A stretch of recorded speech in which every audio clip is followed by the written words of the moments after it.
Welcome students. இப்போ நம்ம இந்த சம்மை பார்ப்போம்.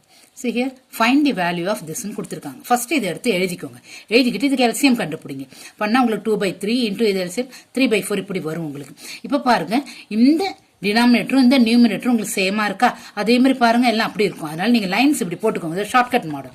ஓகே, போட்டுட்டு நீங்க என்ன பண்ணுங்க, இந்த இடத்துல ஒரு புள்ளி வச்சுக்கோங்க, இந்த இடத்துல ஒரு புள்ளி வச்சுக்கோங்க. ஏன்னா எதை எடுத்து எழுதுறதுன்னு கன்ஃபியூஸ் ஆகக்கூடாதுன்றத இப்படி சொல்லியிருக்கேன். ஓகே, இப்போ இங்கே வந்து டாப்ல என்ன இருக்கு, இந்த நம்பர்ல நம்மளுக்கு 2 இருக்கு, எடுத்து போட்டுக்கோங்க. நெக்ஸ்ட் பாட்டம், அப்போ இந்த நம்பர்ல டினாமினேட்டர் என்ன இருக்கு, 100 இருக்கு, அதை எடுத்து போட்டுக்கோங்க. இப்போ கேன்சல் பண்ணுங்க, உங்களுக்கு இந்த ஆன்சர் வரும். இப்போ இந்த சம் பாருங்க, இது நெகட்டிவ் சம், இது பாசிட்டிவ் சம்.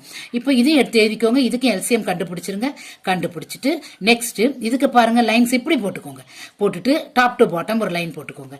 இப்போ என்ன பண்ணுங்க, லாஸ்ட் நம்பரோட நியூமரேட்டர் எடுத்து எழுதிக்கோங்க. பாருங்க, மேல புள்ளி இருக்கு, அதுக்கு ஏற்ற மாதிரி எழுதிக்கோங்க. இங்க பாருங்க, இந்த நம்பருக்குள்ள ஃபர்ஸ்ட் நம்பர் அதோட டினாமினேட்டர் எடுத்து எழுதிக்கோங்க. கீழே டினாமினேட்டர், மேல நியூமரேட்டர். ஓகே, எடுத்து எழுதிக்கோங்க. இதான் உங்களுக்கு answer. Okay students, thank you. Educate to elevate.